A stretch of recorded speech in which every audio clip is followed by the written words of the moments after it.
Coming up, I'll review Special Counsel Jack Smith's new superseding indictment in the January 6th case against Trump. And research psychologist, computer analyst, and author Robert Epstein joins me. We're going to talk about Google's scheme to influence the 2024 election in favor of the Democrats. Hey, if you're watching on Rumble or YouTube or listening on Apple, Google, or Spotify, please subscribe to my channel. This is the Dinesh D'Souza podcast.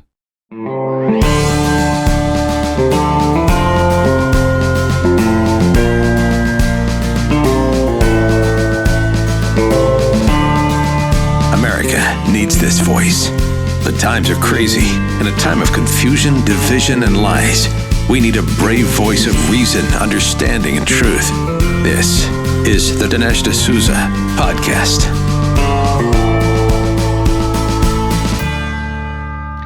I want to talk about Special Counsel Jack Smith.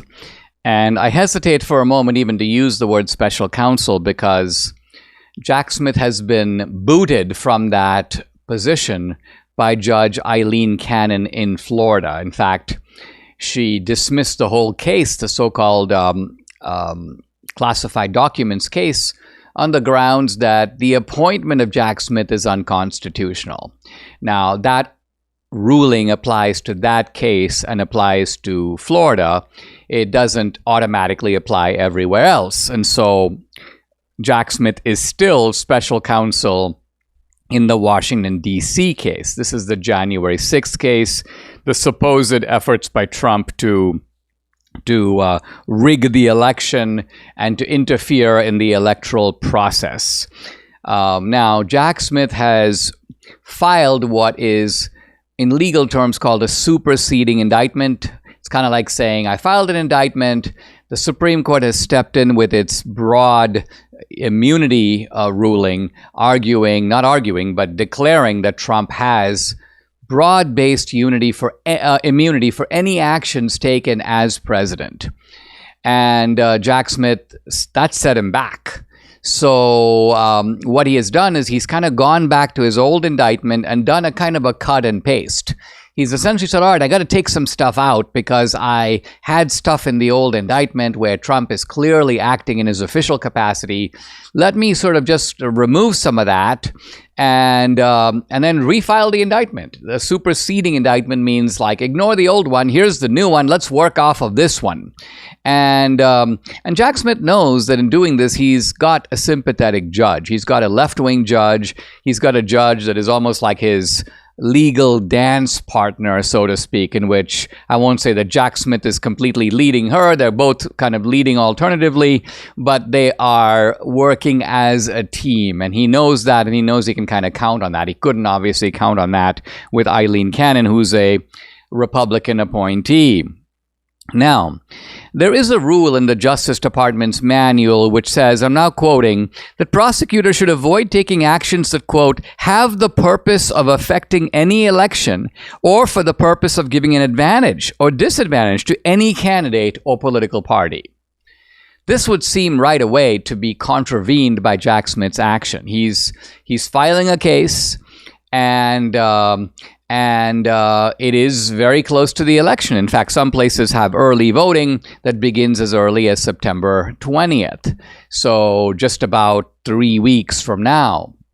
But the Justice Department is taking the position, no problem. We're not violating this rule. Why? Because this is not a new case. They're acting like, well, we had an old filing. That's what got the case going. That was months and months ago. Now, true, we've had to sort of redo the case because of the Supreme Court's intervention with the immunity issue, but redoing a case is not starting a new case. So they're resorting to this sort of technicality, namely that this is an old case that is simply being refurbished while taking a Supreme Court ruling into account. One striking thing, and I've got the whole superseding indictment. It's about 35 pages long. You can actually find it online and read it. It's pretty interesting, and a lot of it is it's a recycled kind of farrago, a kind of a jumble of nonsensical and one-sided assertions. I mean, just to give you a classic example, it has about a page that focuses on the call that Trump made to the the Georgia Secretary of State Raffensperger. And it emphasizes the line where Trump says, I need you to, quote, find me 11,000 and some votes. Nowhere does it mention that Trump very clearly says multiple times on the call, and the transcript of the call is available online. You can read it for yourself. It's not that long of a call, and you can see Trump's remarks. Trump says repeatedly, I won Georgia. You know that I won Georgia. All I want you to do is find valid votes that are not being counted. So the whole point of the Jack Smith indictment is that, and I can just quote from it, these claims were false, meaning the claim that Trump won the election, and the defendant knew that they were false. If you remove that, the whole case collapses. It can't be that Trump contested the election, Trump believed he won, they believed they won, there was a legitimate argument about this. The argument may have gone one way, could have gone the other way. The courts could have ruled in Trump's favor, they happened to rule the other way. So there'd be nothing criminal about this. You can't exactly try to put someone in jail because they contested an election. You have to show that they not only lost, they were aware that they lost, and they were merely doing this to in some way muck up our election procedures. They were doing it to subvert the legitimate results of a free and fair election. That's the underlying premise of the whole case. Now, one bizarre aspect of this indictment is that it still has the so-called Section 1512 charge here that Trump is somehow obstructing an official proceeding. And you might remember that the Supreme Court threw that out on the basis that that requires the presence of documents that were altered, that were interfered with, that were tampered with. And so regardless of whether or not Trump, of course, did not say, go inside the Capitol, occupy the Capitol. Trump didn't say any of that. But even if he did, that doesn't have anything to do with documents. That doesn't have anything to do with when you have a bunch of people walking into the Capitol. They did not get their hands on any documents. They were not in a position to alter them in any way. All of this, by the way, goes back to the precedent of the Enron case, I guess it was, when the statute was passed. But Jack Smith is taking a cue from one of the Supreme Court justices. This is Justice Ketanji Brown Jackson. She voted with the majority that Section 1512 could not be used absent actual interference with documents. But she had a very kind of sneaky paragraph in her concurrence, and this was a paragraph that she wrote just herself in a kind of individual concurring opinion, where she basically said that, it could be that in January 6th, there was a proceeding underway, which is the proceeding of the Electoral College, and there are some documents, and there are some records, and there are some objects that are used in that proceeding. And if you can prove that there was an obstruction of those, that somehow Trump is responsible for interfering with those documents, then maybe the Section 1512 would apply. And it looks like Jack Smith was like, aha, yup, let me go for it. So he is pushing the envelope. Now, I think the Supreme Court has done its best to pretty clearly say, kind of get off the grass. This isn't really going anywhere, and that is quite clearly the majority opinion of the court. But you have to see here the aggression of these leftists. I mean, they don't stop at anything. Their point is, we might lose, but let's push ahead anyway. And I think Jack Smith's goal here is he knows that this case is not going to trial before the election. So what's he hoping for? How is he hoping to influence the election outcome? Answer, he wants Judge Chutkan to have an evidentiary hearing on the issue of immunity. He wants to have a sort of a mini trial, maybe even a 2-day trial before the election. That way he can put a bunch of evidence on. He knows the media will be heavily in attendance. They will amplify the results of this hearing. So this is his best effort. He can't go for a conviction. He's not going to get a conviction. So nothing of that sort is going to happen before November 5th. But what he's hoping to do is make one small salvo against Trump, one more legal interference, one more effort at a Hail Mary pass, despite the very clear admonitions not to do this on the part of the Supreme Court. In these crazy times, there's peace of mind and security. Security for our country, security for our leaders, security for our families, and of course, financial security. But think about this. You're not financially secure if all your eggs are in one basket. Gold and silver are an excellent way to diversify your savings. They can be a hedge against inflation. They're a physical asset that's in high demand globally, from the wealthy to central banks. And through my friends at Birch Gold Group, you can own physical gold and silver in a tax-sheltered retirement account. That's right, you can diversify an old IRA or 401k for no money out of pocket into an IRA in gold and silver. This is one thing you can do to secure your family's savings. Text Dinesh to 989898. You'll get a free, no obligation information kit. Learn the role that precious metals play in your overall savings strategy. Again, text Dinesh to 989898. Birch Gold has an A+ rating with the Better Business Bureau. Thousands of happy customers. You can trust Birch Gold like Debbie and I do. So text Dinesh to 989898. Are you feeling overwhelmed by the increasing cost of health insurance? Have you had enough of not having control over your healthcare dollars? Introducing ShareRight. It's healthcare done the right way. At ShareRight, you're not just a number, you're part of a caring community. And forget about paying excessive premiums. With ShareRight, you stand to save 30 to 50% compared to health insurance. So think about what you could do with all those savings. But it's more than just savings. ShareRight ensures you have access to the care you deserve precisely when you need it, from routine checkups to unexpected emergencies. With ShareRight, your healthcare is their top priority. Empower yourself today. Take control of your healthcare costs. Visit shareright.org/Dinesh to learn more. See how much you can save. Visit shareright.org/Dinesh. That's shareright.org/Dinesh for healthcare done the right way. Guys, I'm really pleased to welcome back to the podcast Dr. Robert Epstein. He's Senior Research Psychologist at the American Institute for Behavioral Research and Technology. He's a Harvard PhD, former Editor-in-Chief of Psychology Today. He's had positions and taught at Boston University, University of California, Harvard. And he has a Tech Watch project, which is the first 24/7 online monitoring system dedicated to focusing on Google and other big tech companies from manipulating elections, indoctrinating our children. You can follow him on X at Dr. R. Epstein, or the website mygoogleresearch.com, mygoogleresearch.com. Dr. Epstein, thank you for joining me. I really appreciate it. We are moving into the final phases of a big and important election.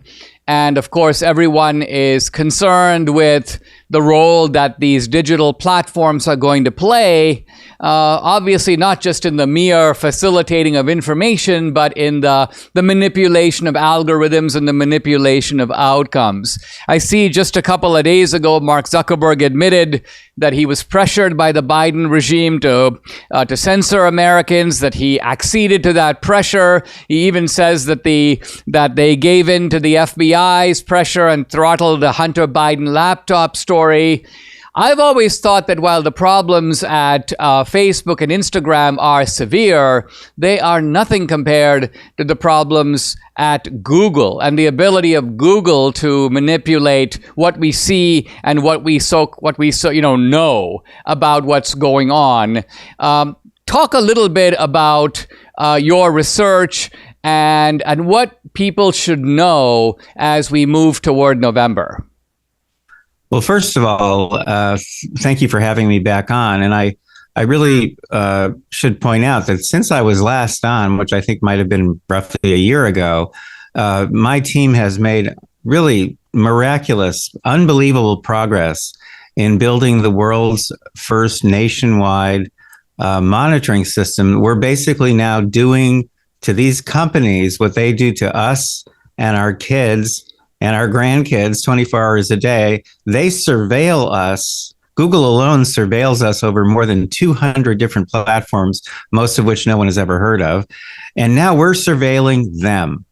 And, they learn a lot about us by surveilling us, and they use that information very aggressively. And we're learning a lot about them.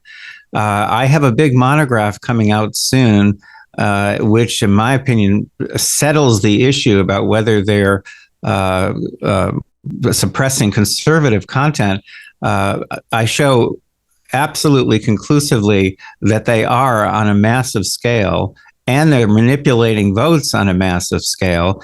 And this is not just, me fantasizing. This is now based on collecting data from these companies, the data they're actually sending, by the way, to the computers of a politically balanced group of more than 15,000 registered voters in all 50 states. That's where we get our data from now, 24 hours a day. And those data show unequivocally that Google, and to a lesser extent other companies, are suppressing conservative content, and they are using all kinds of new techniques to shift votes in this presidential election alone. Google can shift between 6.4 million, which is about how many votes they gave, by the way, to Joe Biden back in 2020. They can shift between 6.4 million and 25.5 million votes in this election. Now we are collecting the evidence, and what we're trying to do now is work with attorneys general, members of Congress, Federal Election Commission, to try to pressure these companies to stop their manipulations. We have stopped them before. We want them to stop so that we have a free and fair election, so we have a level playing field. I can't guarantee that they will stop, but I can guarantee this. We will have the evidence, court admissible evidence on a massive scale. We have so far preserved more than 98 million of what Google employees call ephemeral experiences that literally show the content that they are sending to registered voters, content that is normally lost forever. That's why they call it ephemeral at Google. That means fleeting. And we're preserving it. That's never been done before, never. And certainly not on this scale. So no matter what happens in this election, we will have the evidence of, Trump used to talk about election rigging. Well, this is the real rigging. And you know who's figured this out recently and started saying this is Vivek Ramaswamy. He's no longer talking about ballot stuffing and ballot harvesting, all that stuff that the tech companies want you to focus on. They want you to focus on that stuff so you don't look at them. And Ramaswamy has finally figured it out and is now saying publicly, no, it's the tech companies. It's the tech companies. They are the real culprits here, and they're the ones we need to watch, and they're the ones we need to stop. One of the things about Google is, I think in fact, this is what makes it perhaps more insidious, is its relative invisibility. I mean, people know about Google. They talk about Googling something. But on the other hand, first of all, Google doesn't have as prominent a face as the other platforms, right? Elon Musk is the face of X. Zuckerberg is the face of Instagram and Meta or Facebook. Now, Google is, they've got this guy who is running Google, but most people wouldn't even know his name. So Google, in that sense, has a greater degree of anonymity. And not only that, but if Facebook gives you a strike, and I've had them before, you get notified, or they try to pull your platform down, or they give you they shrink your exposure for 6 months or something like that. With Google, whatever they're doing, nobody's even aware of it. People just go, I'm searching for Trump assassination. And then you realize, you look it up and you're like, wait a minute. First of all, either nothing comes up as if this never happened, or if it comes up, it's taking you to, here's how you can contribute to Kamala Harris. So there is this kind of ability to curate information. It's almost like the old dictionary. You look up a word, but you don't realize that they're manipulating the meaning of words so that what you, quote, learn about things is being predetermined by someone else who's putting their thumbs, if I may say so, on the scale. Am I right in thinking that this is what puts Google in a sort of a separate camp from the other digital platforms? It's both its monopolistic power, relatively speaking, and its invisibility. Well, first of all, in a case of Department of Justice versus Google, a decision was recently handed down by a federal court declaring Google to be a monopoly. Now, Google, of course, will appeal that. But there is no question. We've always known it for years. More than 92% of search worldwide is done on Google. And the next most popular search engine gets about 2% of search. So they have no impact on anything. Google is having a tremendous impact on the thinking and behavior and attitudes and beliefs and purchases and votes of not just Americans, but of billions of people around the world. And there are no rules, no regulations, no laws to stop them, at least not in the United States. And yes, you are correct. What they do is virtually invisible. And that's why what we are doing, which is capturing ephemeral content, the fleeting content that they use to manipulate us and they use to shift votes, and that is not stored anywhere, and that normally disappears forever, we're capturing that. So, you've identified the biggest problem of all. Google is the biggest mind control machine, most powerful mind control machine ever developed by humankind. And the data we are collecting show without doubt that they're using these powers they have to shift people's thinking and to distract us, which is even worse. That's what magicians do. They say, look over here. And that also is happening because Google, because they determine what content, people see or don't see. They determine what content goes viral. Google is saying, look over there, look at voting machines, look at ballot stuffing. And they don't want you looking at them. That is the reason, because they have so much power and so many techniques, by the way, for shifting votes. Let me give you an example right this second that we are detecting. And this will show you the value of monitoring. Right now, we are detecting on Google's home page, which is seen more than 500 million times a day in the United States. We are seeing registered to vote reminders being sent to Democrats, and I lean in that direction myself. Registered to vote reminders being sent to Democrats at 2.5 times the rate that they're being sent to Republicans.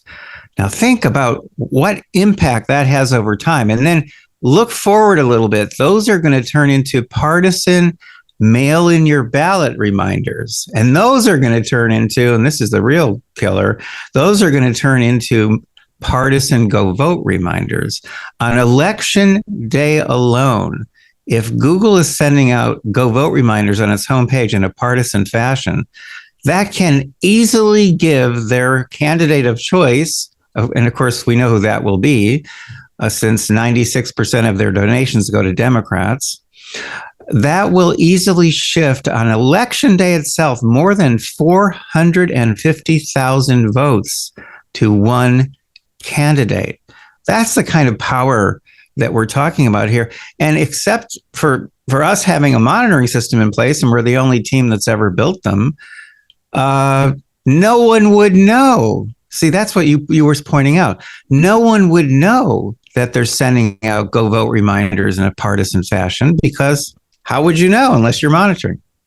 We'll be right back with Robert Epstein to talk more about this.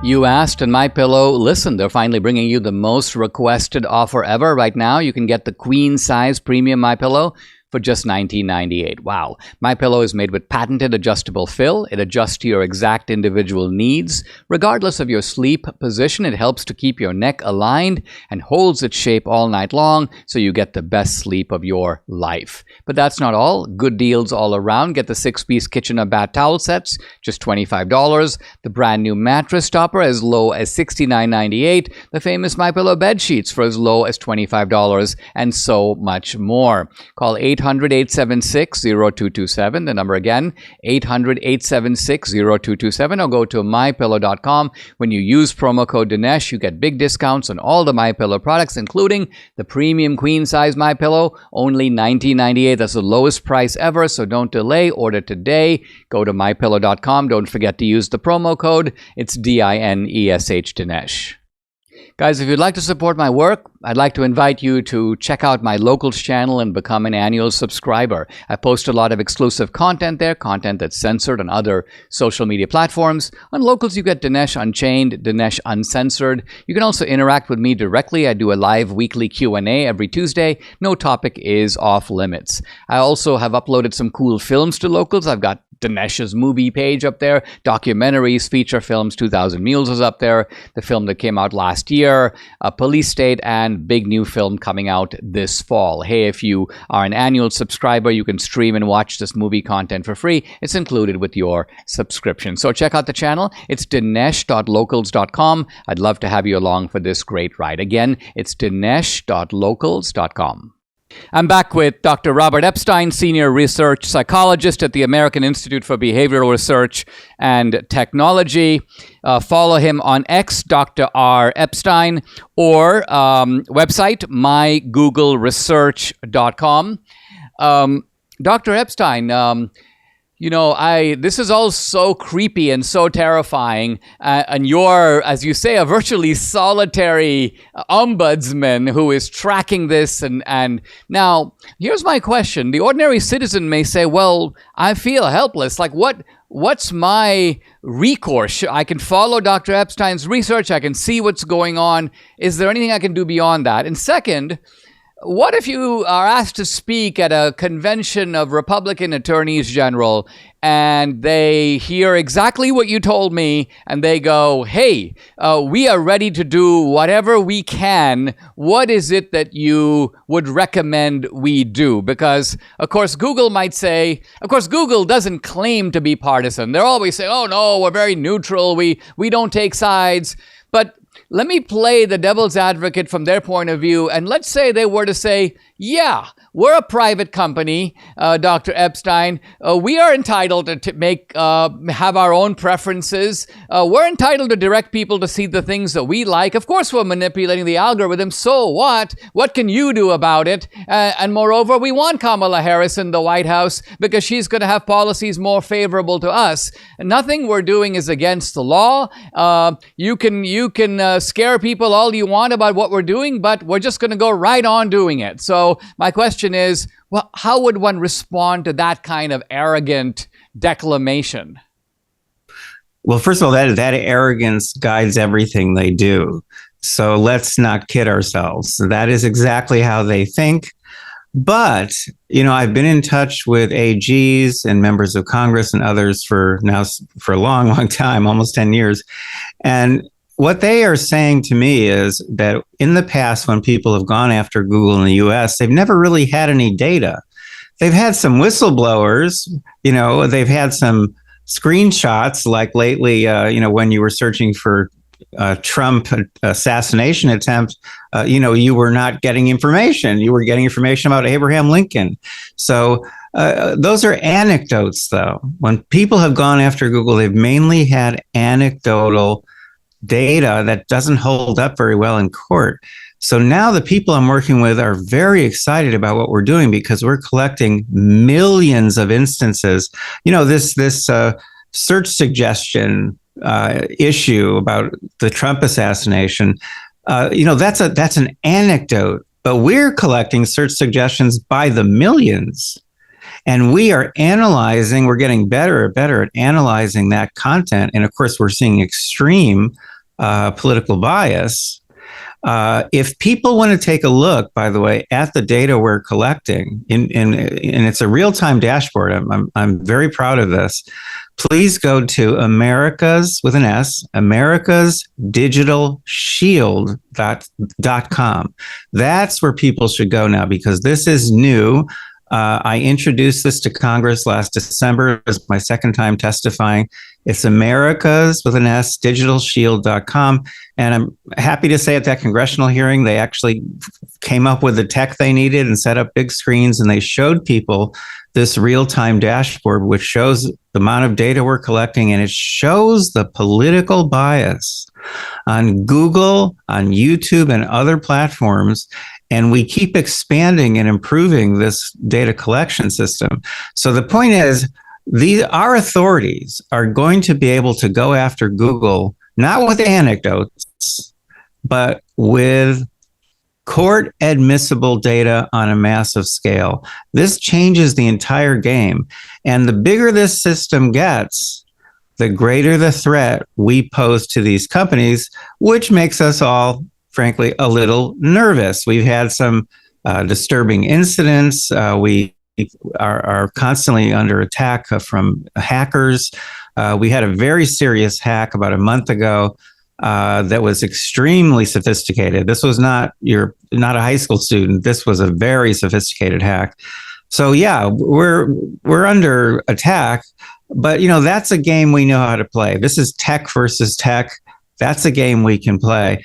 And tech, as fast as they move, we can move just as fast. Laws and regulations, those are like turtles. They don't move very fast at all. So the point is that there is a way of changing the game here. Americasdigitalshield.com, that's the first place people should go. And then I'm going to answer your question at a different level, because I know a lot of people are concerned about their own privacy, the fact that they and their kids are being surveilled so extensively. If you go to myprivacytips.com, you will get to an article that I wrote, which begins with the sentence, "I have not received a targeted ad on my computer or mobile phone since 2014. That's me writing. So what I do in this article is I teach people how they can use the internet, how they can get their kids to use the internet to protect your privacy. Let's start with us. Let's protect ourselves. Start there. Give them less data, because that's where their power comes from. It comes from the surveillance. And that's why we built the monitoring system, because that allows us to get some power finally over them, and basically to make them accountable to the public for the first time. You do that with sunlight. Remember the famous phrase from Justice Louis Brandeis 100 years ago, which was, sunlight is the best disinfectant. He was a Supreme Court justice. Sunlight is the best disinfectant. That is what we are doing. We have built a huge spotlight, and we're shining it on Google and other companies. We are finding extremely, extremely disturbing data, especially data going to children and teens, because lately we've actually expanded. So we're now looking at content going to the devices of children and teens with their parents' permission, of course. And again, we're finding extreme violence. We're finding explicit sexual content. We're finding content really that parents have no idea is there. And we believe that Google is actually trying to indoctrinate our children. We don't really understand the messaging yet, because this is fairly new for us. But look at it this way, Dinesh. We're so divided as a country. We can't agree on anything, and Washington probably will never pass laws and regulations to actually restrict these companies. But everyone cares about kids. That's a bipartisan issue. And I think we can get people together, among our nation's leaders who are concerned about kids. And I think that's how finally we will put real constraints on these companies. And of course, we'll keep monitoring them so that we can measure compliance with whatever laws or regulations are eventually passed.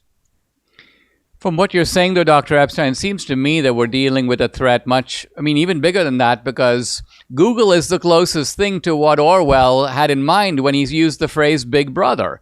You have an entity that has monopoly power, but no accountability. I mean, if you're in Congress, it may be that you have minimal accountability because you're up for election only every 2 years, or maybe every 6 years if you're in the Senate. But at least there's some. There is a yanking mechanism by which the citizen can go, okay, you're out of there. I've had enough.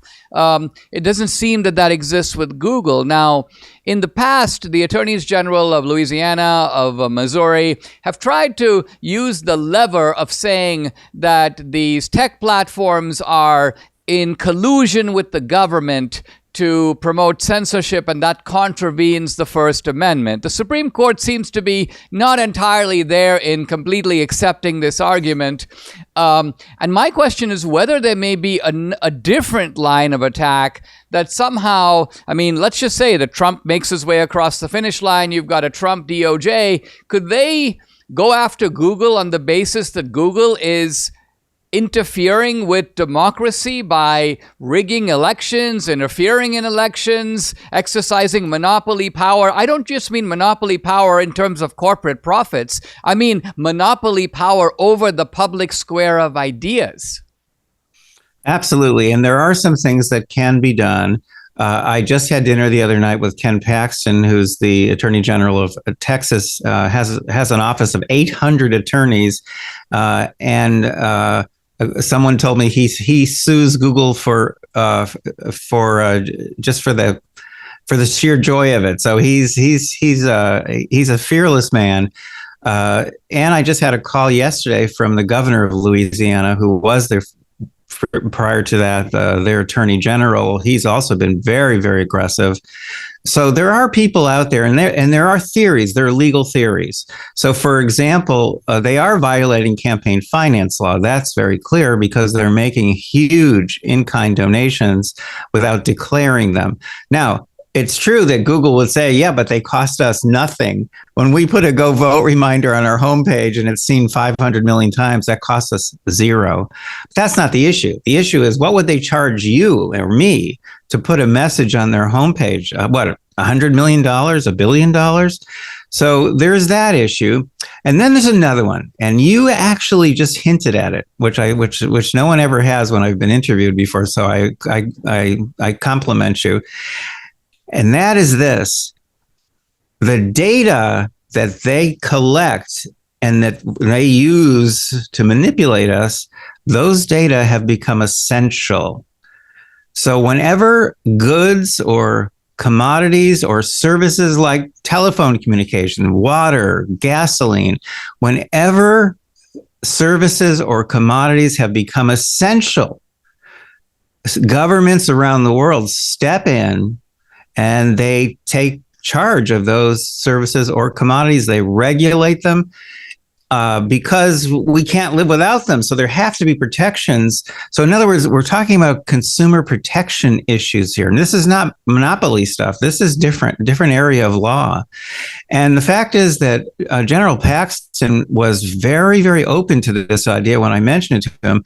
The real solution to the Google problem is for a government. It could be the European Union. If we can't do it here, some other big government entity could do it, to declare their index to be a public commons.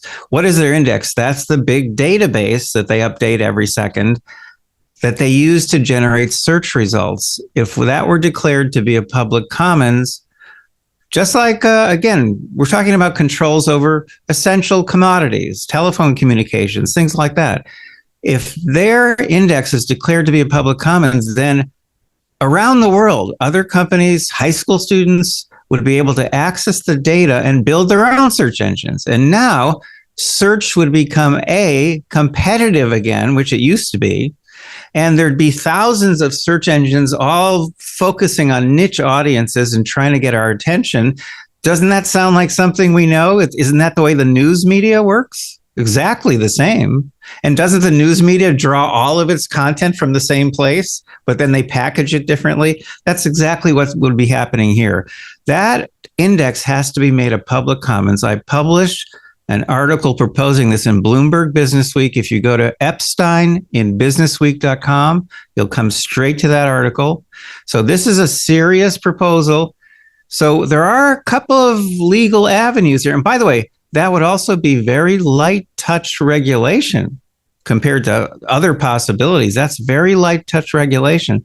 So yes, you're right. If Trump is in office and the DOJ is aggressive, there are some steps, some meaningful steps that could be taken. And I'm not a Republican, I'm not a conservative, and I'm not a Trump supporter, but it does make me a little nervous if the Democrats are in office, that they might not be so concerned about these issues because they get massive donations from Google.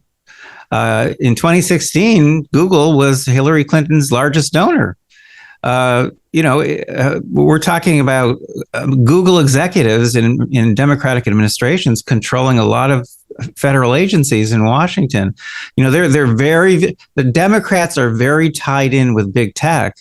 And I am afraid that if the Democrats stay in power, that all these concerns that I've been raising are just not going to go anywhere. That's frightening to me because I put America and our system of government and our freedom and our free speech, I put that ahead of any particular party or candidate. And that's why I'm speaking out, and that's why I'm working on these systems. Well, I mean, if I was a Democrat, then quite apart from the financial contributions and even the kind of lobbyist leverage, I would say to myself, hey, if Google is sending out get out the vote notifications 2 times to my team as compared to the other team, why do I want to interfere with that system? That system Exactly. is serving me beautifully. Wow, this is such an eye-opening conversation. Guys, I've been talking to Dr. Robert Epstein, senior research psychologist at the American Institute for Behavioral Research and Technology. Follow him on X at Dr. Dr. Epstein. Dr. Epstein, thank you so much for joining me. It's my pleasure. Nice to talk to you again. I'm hoping to finish today Chapter 9 of Booker T. Washington's Up From Slavery. When we left off, his future wife, Miss Olivia Davidson, was traveling north to raise money for the Tuskegee Institute. And Booker T tells us the first gift from any northern person that was received came from a New York lady whom Miss Davidson met on the boat that was bringing her north. They fell into a conversation. The northern lady became very much interested. And before they parted, Miss Davidson was handed a check for $50. And then Booker T goes, this became a part of her life. To take these journeys, and let's remember, these were journeys that were taken by and large in a much more laborious way than we would today, and mostly by train. And this became her, well, partly her vocation. She becomes a kind of a fundraiser for the Tuskegee Institute, and it's a very tiring job. Booker T says, in addition to this, she taught Sunday school, and she was a bit of a frail person, never very strong, he says, and often she was just exhausted by this being in perpetual motion, so to speak, raising funds for Tuskegee. A lady upon whom she called in Boston, Booker T writes, afterward told me that when Miss Davidson called on her, they arranged to meet in the parlor, and when the lady showed up, Miss Davidson was so exhausted she had fallen asleep. So what you have here is people very dedicated to this cause. And Booker T goes on to say that the reason that they were so dedicated is, he says, we are trying an experiment. And what's that experiment? Testing whether or not it was possible for Negroes to build up and control the affairs of a large educational institution.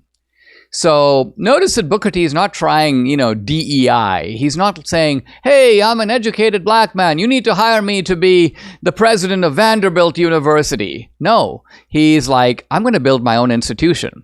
We are going to do this for ourselves. And he says, quote, I knew that if we failed, it would injure the whole race. Now, this is worth thinking about for a moment because why? Why would it injure the whole race? Let's say here's Dinesh and I come to America and I try to become successful, let's say in some area of business, and I fail. Well, does this make Indians look bad? No. It just means that it didn't work out for me. My project didn't go anywhere. But Booker T realizes that he's in a somewhat different position. First of all, they're not that far away from slavery. Second of all, it is one of the precepts of racism that blacks cannot do it on their own. They are mentally incapable. They are inferior. They just don't have it. They can work for a white man's institution, but they can't build their own. And so even though slavery is over, well, racism is not. And Booker T knows all this. And yet, notice how constructive his response is. His response is not to go around declaiming against racism, denouncing the white man. He's not, quote, agitating, to use a phrase that came from his rival W.E.B. Du Bois. He's doing none of this. What he's doing is he's essentially saying, let's prove to the white man, not by rhetoric, not by I'm the same as you, and you're a bigot if you think otherwise. It's kind of like saying, let me enter the field of competition and demonstrate by effort and by success that I can do it. It's kind of like if someone were to go around saying, blacks are not as good boxers as whites. Blacks can't run as fast as whites. Okay, and then let's go to the Olympics and you see, well, the 100-yard dash, the 200 meters, the 400 meters, black guy wins them all. Obviously, that particular pillar of asserted black inferiority collapses immediately. In fact, you don't need any kind of rhetoric. People stop saying that because it's quite manifestly untrue. And so you may say that the way that Booker T. Washington is trying to refute racism is not through rhetoric or agitation, but rather through demonstrated accomplishment. You say we can't do it? We're not going to say a word about that. We're not going to refute you. We're going to demonstrate by action that we can do it. And then we're going to see if you want to keep saying it, which will make you look foolish, or if you will stop saying it, because you too now recognize that it doesn't make any sense. So that's why he says, I knew that if we failed, it would injure the whole race. I knew that the presumption was against us. I knew that in the case of white people beginning such an enterprise, it would be taken for granted that they were going to succeed. But in our case, I felt that people would be surprised if we succeeded.